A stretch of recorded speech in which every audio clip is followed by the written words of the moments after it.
ടോപ്പിക്കാണ് generations of കമ്പ്യൂട്ടറിൻ്റെ തലമുറകൾ. അപ്പോൾ ജനറേഷൻസ് ഓഫ് കമ്പ്യൂട്ടറിൽ ആദ്യം പറയുന്ന കാര്യം എന്താണെന്ന് വെച്ചിട്ടുണ്ടെങ്കിൽ, കമ്പ്യൂട്ടറിൻ്റെ എവല്യൂഷൻ ഉത്ഭവം തന്നെ 16th സെഞ്ച്വറിയിൽ സ്റ്റാർട്ട് ചെയ്തിട്ടുണ്ട്. അന്ന് മുതൽ ഇന്നത്തെ മോഡേൺ കമ്പ്യൂട്ടർ ആവാനുള്ള ഇതുവരെയുള്ള അതിൻ്റെ വളർച്ച, അതിനെക്കുറിച്ചാണ് ജനറേഷൻസ് ഓഫ് കമ്പ്യൂട്ടേഴ്സിൽ നമ്മൾ പറയുന്നത്. മെയിൻലി കമ്പ്യൂട്ടേഴ്സിൽ 5 ജനറേഷൻസ് ആണുള്ളത്.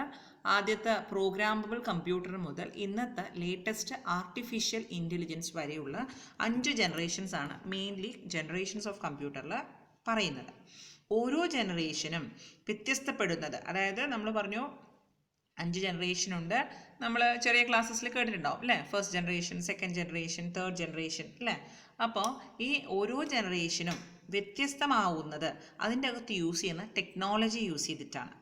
ടെക്നോളജി മാത്രമല്ല, അത് എങ്ങനെ ഓപ്പറേറ്റ് ചെയ്യുന്നു, അതിൻ്റെ വലുപ്പം, അതിൻ്റെ വില, അതിൻ്റെ പവർ, അതിൻ്റെ കഴിവ്, അതിൽ നമുക്ക് വിശ്വസനീയമായ ഡിവൈസസ്, ഇതിനെ ബേസ് ചെയ്തിട്ടാണ് ഓരോ ജനറേഷനും എന്ത് ചെയ്യുന്നത്, വ്യത്യസ്തപ്പെടുന്നത്.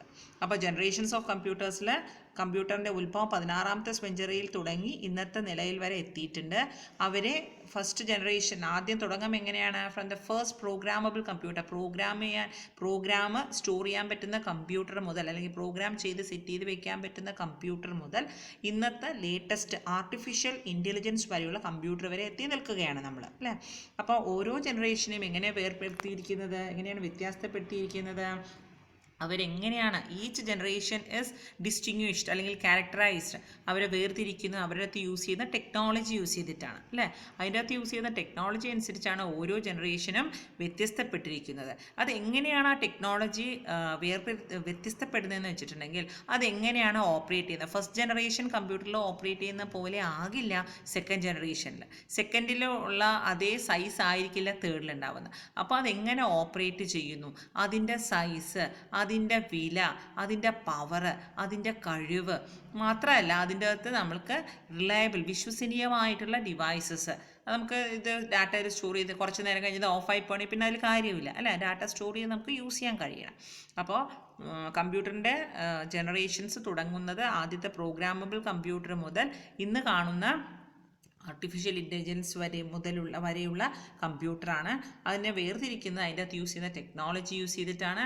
അതെങ്ങനെ ഓപ്പറേറ്റ് ചെയ്യുന്നു, അതിൻ്റെ സൈസ്, അതിൻ്റെ വില, അതിൻ്റെ പവർ, അതിൻ്റെ എഫിഷ്യൻസി, അതിൻ്റെ റിലയബിൾ ആയിട്ടുള്ള വിശ്വസനീയമായിട്ടുള്ള കമ്പ്യൂട്ടിംഗ് ഡിവൈസസ്, ഈ രീതിയിലാണ് ഓരോ ജനറേഷനും വേർപെട്ടിരിക്കുന്നത്.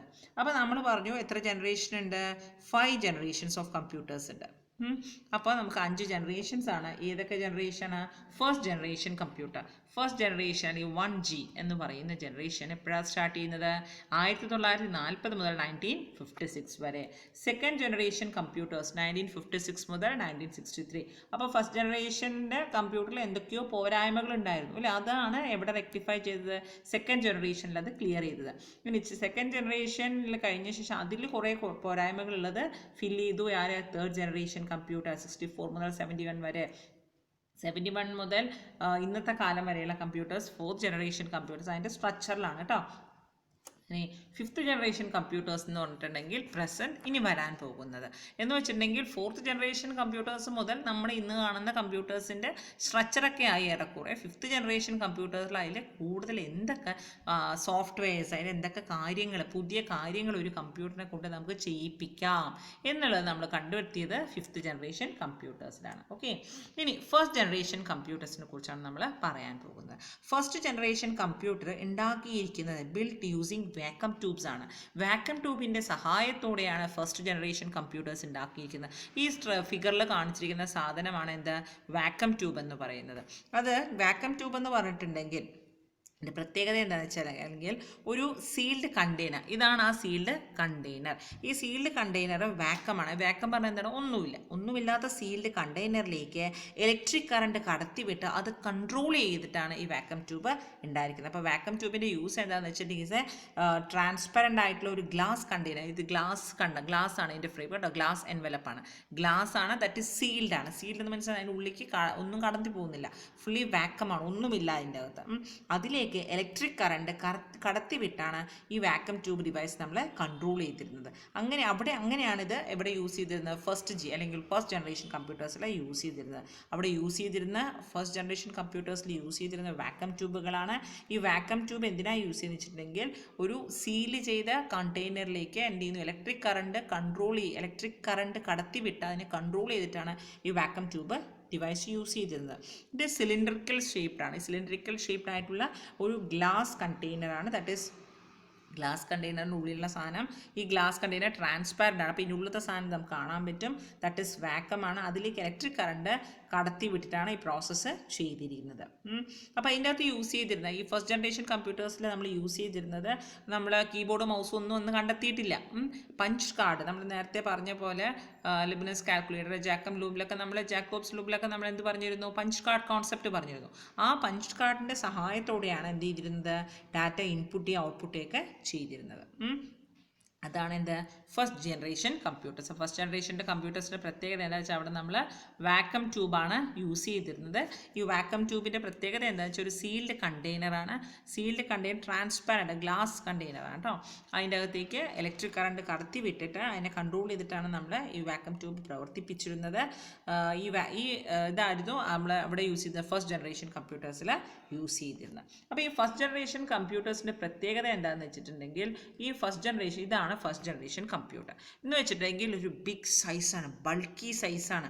അതായത് ഫസ്റ്റ് ജനറേഷൻ കമ്പ്യൂട്ടറിൻ്റെ പോരായ്മ തന്നെ എന്തായിരുന്നു? It was too bulky in size. ഒരു റൂം നിറച്ചുമുണ്ട് അല്ലേ? ഈ കാണുന്ന മൊത്തം എന്താണ്? ഫസ്റ്റ് ജനറേഷൻ കമ്പ്യൂട്ടറാണ്. ഒരു റൂം നിറച്ചുമുണ്ട്. അതേപോലെ തന്നെ it required a large room for installation. ഒരു വലിയ റൂം തന്നെ വേണം അത് ഇൻസ്റ്റാൾ ചെയ്യാൻ. പിന്നെ മാത്രമല്ല ഇങ്ങനെ വലിയൊരു റൂമിൻ്റെ അകത്ത് ഒരുപാട് ഡിവൈസസ് കണക്ട് ചെയ്ത് വെച്ചിരിക്കുകയാണ് അല്ലേ? അപ്പോൾ ഓട്ടോമാറ്റിക്കലി അത് എന്ത് പ്രൊവൈഡ് ചെയ്യും? പുറത്തുവിടും. Emit large amount of heat. ഒരുപാട് ഹീറ്റ് പുറത്തുവിടാം. മാത്രമല്ല അപ്പോൾ ഈ ഹീറ്റ് പുറത്തുവിടുമ്പോൾ നമുക്ക് ആ റൂമിൽ നിൽക്കാൻ പറ്റുമോ? ഇല്ല. അപ്പോൾ ഓട്ടോമാറ്റിക്കലി അവിടെ എന്ത് വേണം? അത് കൂൾ ചെയ്യിക്കാൻ വേണ്ടി പ്രോപ്പർ എയർ കണ്ടീഷനിങ് അവിടെ ആവശ്യമായിരുന്നു. അപ്പോൾ ഫസ്റ്റ് ജനറേഷൻ കമ്പ്യൂട്ടേഴ്സിൻ്റെ പോരായ്മ എന്താണെന്ന് വെച്ചിട്ടുണ്ടെങ്കിൽ it was bulky in size, it was big in size. വളരെ വലുതായിരുന്നു. ഒരു വലിയ റൂം തന്നെ ഇൻസ്റ്റലേഷന് വേണ്ടി ആവശ്യമായിരുന്നു. മാത്രമല്ല ഈ വലിയ റൂമിൽ ഒരുപാട് ഇലക്ട്രോണിക് ഡിവൈസസ് ആണ്. അപ്പോൾ ഓട്ടോമാറ്റിക്കലി അതിൽ ഈ കറണ്ട് കടത്തി വിടുമ്പോൾ ഓട്ടോമാറ്റിക്കലി അത് എന്ത് ചെയ്യും? ചൂടാവുമ്പോൾ എന്ത് ചെയ്യും? പുറത്തേക്ക് ഹീറ്റ് തള്ളും അല്ലേ? പുറത്തേക്ക് ഹീറ്റ് ആവും. അപ്പോഴേക്കും എന്താവും? ആ റൂമിൽ പിന്നെ നമ്മൾ എന്തെങ്കിലും ചെയ്യണമെങ്കിൽ ഇന്ന് പ്രോപ്പർ എയർ കണ്ടീഷനിങ് ആവശ്യമാണ്. അപ്പോൾ ഈ ഫസ്റ്റ് ജനറേഷൻ കമ്പ്യൂട്ടേഴ്സിൻ്റെ പ്രത്യേകത എന്താണെന്ന് വെച്ചിട്ടുണ്ടെങ്കിൽ അത് 30 മുതൽ 50 ഫീറ്റ് ഹൈറ്റ് ആയിരുന്നു. അതിൻ്റെ ലെങ്ത് എങ്ങനെയായിരുന്നു? 30 മുതൽ 50 ഫീറ്റ് വരെ ലെങ്ത് ആയിരുന്നു. പിന്നെ അതിന് വെയിറ്റ് എന്ന് പറഞ്ഞാൽ 30 ടൺ വെയിറ്റ് ആയിരുന്നു. 18,000 നമ്മൾ നേരത്തെ കണ്ട വാക്വം ട്യൂബ്സ് ഉണ്ടല്ലേ, അങ്ങനത്തെ 18,000 വാക്വം ട്യൂബ്സ് ആവശ്യമാണ്. 70,000 രജിസ്റ്റേഴ്സ് ആവശ്യമാണ്. 10,000 കപ്പാസിറ്റേഴ്സ് ആവശ്യമാണ്. 1,50,000 വാട്ട്സ് ഓഫ് ഇലക്ട്രിസിറ്റി ആവശ്യമാണ്. ഇതെല്ലാം ഫസ്റ്റ് ജനറേഷൻ കമ്പ്യൂട്ടേഴ്സിൻ്റെ ആവശ്യങ്ങളായിരുന്നു. പക്ഷേ ഇതൊക്കെ ആയിരുന്നു ഫസ്റ്റ് ജനറേഷൻ കമ്പ്യൂട്ടേഴ്സിൻ്റെ പോരായ്മകൾ എന്ന് വെച്ചിട്ടുണ്ടെങ്കിൽ 30 മുതൽ 50 ഫീറ്റ് ലെങ്ത്ത് വേണം, 30 ടൺ വെയിറ്റ് വേണം, 18,000 വാക്വം ട്യൂബ്സ് വേണം, 70,000 രജിസ്റ്റേഴ്സ് വേണം, 10,000 കപ്പാസിറ്റേഴ്സ് വേണം. മാത്രമല്ല 1,50,000 വാട്ട്സ് ഓഫ് ഇലക്ട്രിസിറ്റി വേണം. ഇതൊക്കെ കൊണ്ട് ഫസ്റ്റ് ജനറേഷൻ കമ്പ്യൂട്ടേഴ്സ് നമുക്ക് എന്തായിരുന്നു? ഒരു പോരായ്മ തന്നെയായിരുന്നു അല്ലേ? നെക്സ്റ്റ് ഇതാണ് വാക്വം ട്യൂബ്സ് കേട്ടോ. ഇത് വാക്വം ട്യൂബ്സ്. മറ്റേ നമ്മൾ കാണിച്ച ഡയഗ്രാമാറ്റിക് റെപ്രസെൻറ്റേഷൻ ആയിരുന്നു. ഇത് vacuum tubes. Different types of vacuum tubes. ഇങ്ങനത്തെ 18,000 വാക്വം ട്യൂബുകളാണ് അതിൻ്റെ അകത്ത് ഉണ്ടായിരുന്നത് ഫസ്റ്റ്. അപ്പം നമുക്ക് തന്നെ ഊഹിക്കാം അതിൻ്റെ സൈസ് എന്തായിരിക്കും എന്ന് അല്ലേ? അതേപോലെ തന്നെ എൻ്റെ ലെങ്ത്തും വെയിറ്റും ഒക്കെ കൊണ്ടും ഫസ്റ്റ് ജനറേഷൻ കമ്പ്യൂട്ടേഴ്സിന് വളരെ വലുതായിരുന്നു. ഇതായിരുന്നു vacuum. Vacuum tube is a device controlling electric current through vacuum in a sealed container. Electric കറണ്ടിനെ ഒരു സീൽഡ് കണ്ടെയ്നറിൽ കൺട്രോൾ ചെയ്യാൻ വേണ്ടി യൂസ് ചെയ്യുന്ന ഡിവൈസ് ആയിരുന്നു വാക്വം ട്യൂബ്. ഇനി features of first generation computers: too bulky in size, വളരെ വലുതായിരുന്നു. ഒരു വലിയ റൂമിന് ഇൻസ്റ്റലേഷൻ ആവശ്യമായിരുന്നു. മാത്രമല്ല ഒരുപാട് എമൗണ്ട് ഓഫ് ഹീറ്റ് പുറന്തള്ളുമായിരുന്നു. അതേപോലെ ഇത് ഹീറ്റ് ആയതുകൊണ്ട് നമുക്ക് എന്ത് വേണം? പ്രോപ്പർ എയർ കണ്ടീഷനും ആവശ്യമാണ്. ഇത്രയും കാര്യമാണ് നമ്മൾ എന്ത് പറയുന്നത്? ഫസ്റ്റ് ജനറേഷൻ കമ്പ്യൂട്ടേഴ്സിൽ പറയുന്നത്. ഇത് മാത്രമല്ല ഈ ഫസ്റ്റ് ജനറേഷൻ കമ്പ്യൂട്ടറിൻ്റെ സമയത്താണ് വോൺ ന്യൂമാൻ ആർക്കിടെക്ചർ എന്ന് പറയുന്ന ഒരു വ്യക്തി, അല്ലെങ്കിൽ വോൺ ന്യൂമാൻ എന്ന് പറയുന്ന ഒരു വ്യക്തി എന്ത് കണ്ടുപിടിച്ചു? ഈ ഫസ്റ്റ് ജനറേഷൻ കമ്പ്യൂട്ടേഴ്സിൻ്റെ കാലഘട്ടത്തിൽ തന്നെയാണ് ഈ വോൺ ന്യൂമാൻ എന്ന് പറയുന്ന വ്യക്തി ഒരു കമ്പ്യൂട്ടറിൻ്റെ ആർക്കിടെക്ചർ, കമ്പ്യൂട്ടറിൻ്റെ ഒരു സ്ട്രക്ചർ വരയ്ക്കുകയുണ്ടായി. ആ സ്ട്രക്ചറിൽ എന്തൊക്കെ ഉണ്ടായിരുന്നു? ഇൻപുട്ട് യൂണിറ്റ് ഉണ്ടായിരുന്നു, central processing unit, control unit, arithmetic logic unit, memory unit. ഇവിടെ ആരോസ് ഉണ്ട്, ക്ലിയർ അല്ല, നമ്മൾക്ക് ഡയഗ്രാം കുറച്ച് ക്ലിയർ അല്ല, എന്നാൽ സൂക്ഷിച്ച് നോക്കാം കേട്ടോ. മെമ്മറി യൂണിറ്റ്, ഔട്ട്പുട്ട് യൂണിറ്റ്, ഇതെല്ലാം എവിടെയുണ്ട്? നമ്മുടെ ഫസ്റ്റ് ജനറേഷൻ കമ്പ്യൂട്ടർ ഉണ്ടായ കാലഘട്ടത്തിൽ തന്നെ വോൺ ന്യൂമാൻ എന്ന് പറയുന്ന വ്യക്തി ഒരു ഡിസൈൻ ചെയ്തൊരു ആർക്കിടെക്ചറാണ് വോൺ ന്യൂമാൻ ആർക്കിടെക്ചർ. ആ സമയത്ത് അയാൾ ഡിസൈൻ ചെയ്ത ഒരു കമ്പ്യൂട്ടറായിരുന്നു ഈ കമ്പ്യൂട്ടർ.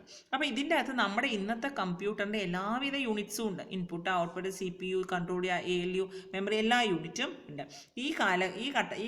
ഈ സ്ട്രക്ചറിനെയാണ് പറയുന്നത് വോൺ ന്യൂമാൻ ആർക്കിടെക്ചർ. ഇത് പഠിക്കുക കേട്ടോ, ഈ ഡയഗ്രാം ഈസ് വെരി ഇമ്പോർട്ടൻറ്റ്. അപ്പോൾ ഈ ഡയഗ്രാമിൽ നമ്മുടെ ഇന്നത്തെ കമ്പ്യൂട്ടറിൻ്റെ സ്ട്രക്ചറാണ് ഈ പറയുന്നത്. ഇതിനകത്ത് എന്തൊക്കെയുണ്ട്? അരിത്തമാറ്റിക് യൂണിറ്റ് ഉണ്ട്, കൺട്രോൾ യൂണിറ്റ് ഉണ്ട്, CPU ഉണ്ട്, ഇൻപുട്ട് യൂണിറ്റ്, ഔട്ട്പുട്ട് യൂണിറ്റ് ഉണ്ട്. മാത്രമല്ല ഈ മോഡൽ ഇംപ്ലിമെൻറ്റ് ചെയ്താണ് സ്റ്റോർഡ് പ്രോഗ്രാം കോൺസെപ്റ്റ്. എന്താ ഈ സ്റ്റോർഡ് പ്രോഗ്രാം കോൺസെപ്റ്റ് എന്ന് പറഞ്ഞിട്ടുണ്ടെങ്കിൽ, അതായത് എന്ത് ചെയ്യാൻ പറ്റും? ഡാറ്റയും ഇൻസ്ട്രക്ഷൻസും എന്ത് ചെയ്യാൻ പറ്റും? മെമ്മറിയിൽ സ്റ്റോർ ചെയ്യാൻ പറ്റും. ഡാറ്റയും ഇൻസ്ട്രക്ഷൻസ് എവിടെ സ്റ്റോർ ചെയ്യാൻ പറ്റും? മെമ്മറിയിൽ സ്റ്റോർ ചെയ്യാൻ പറ്റും എന്ന് പറയുന്ന കോൺസെപ്റ്റ് എവിടെയാണ് വന്നത്? ഈ ജോൺ ന്യൂമാൻ ആർക്കിടെക്ചറിലാണ് പറയുന്നത്. ഈ ജോൺ ന്യൂമാൻ ആർക്കിടെക്ചറാണ് എന്ത് ഡെവലപ്പ് ചെയ്തത്? നമ്മുടെ ഇന്നത്തെ പോലെയുള്ള ഒരു കമ്പ്യൂട്ടറിൻ്റെ സ്ട്രക്ചർ ഡെവലപ്പ് ചെയ്ത്. ഇനി നമ്മൾ പറഞ്ഞിട്ടുണ്ട് ആദ്യത്തെ general purpose programmable electronic computer ഏതാണ്? നിങ്ങൾ ചെറിയ ക്ലാസ്സിൽ പഠിച്ചിട്ടുണ്ടാവും. ഏനിയാക്കാണ്. ഏനിയാക്കാണ് ഡെവലപ്പ് ചെയ്ത ആദ്യത്തെ കമ്പ്യൂട്ടർ, ഫസ്റ്റ് ജനറേഷൻ കമ്പ്യൂട്ടർ. അതിലാണ് നമ്മൾ ഈ 30 മുതൽ 50 ഫീറ്റ് ലെങ്ത്, വെയിറ്റ് എന്നൊക്കെ പറഞ്ഞില്ലേ, ആ സ്ട്രക്ചർ ഉണ്ടാക്കിയത് ഏനിയാക്ക് എന്ന് പറഞ്ഞ കമ്പ്യൂട്ടറിലായിരുന്നു. ആ കമ്പ്യൂട്ടറാണ് ആദ്യത്തെ ജനറൽ പർപ്പസ് പ്രോഗ്രാമിംഗ് കമ്പ്യൂട്ടർ. ഇനി ബിസിനസ് ആവശ്യത്തിന് വേണ്ടി, കമേഴ്ഷ്യൽ ആവശ്യത്തിന് വേണ്ടി നമ്മൾ ഡെവലപ്പ് ചെയ്തൊരു കമ്പ്യൂട്ടറിൻ്റെ പേരാണ് യൂണിവാക്ക്. അപ്പോൾ ജോൺ ന്യൂമാനും ഏനിയാക്ക് കംപ്ലീറ്റ് ചെയ്യുന്നതിന് മുമ്പ് ജോൺ ന്യൂമാൻ ഡെവലപ്പ് ചെയ്തിട്ടുണ്ട് ഒരു കമ്പ്യൂട്ടർ, അതിന് പറയുന്ന പേരാണ് എഡ്വാക്ക്. അതൊക്കെ വൺ വേർഡിന് ചോദിക്കും. ആദ്യം ഡെവലപ്പ് ചെയ്ത പ്രോഗ്രാമബിൾ കമ്പ്യൂട്ടർ ഏനിയാക്കാണ്. അതിനുശേഷം നമ്മുടെ വോൺ ന്യൂമാൻ ഡെവലപ്പ് ചെയ്ത കമ്പ്യൂട്ടർ എഡ്വാക്ക്. പിന്നെ കമേഴ്ഷ്യൽ ആവശ്യത്തിന് വേണ്ടി ഡെവലപ്പ് ചെയ്ത കമ്പ്യൂട്ടറാണ് യൂണിവാക്ക്.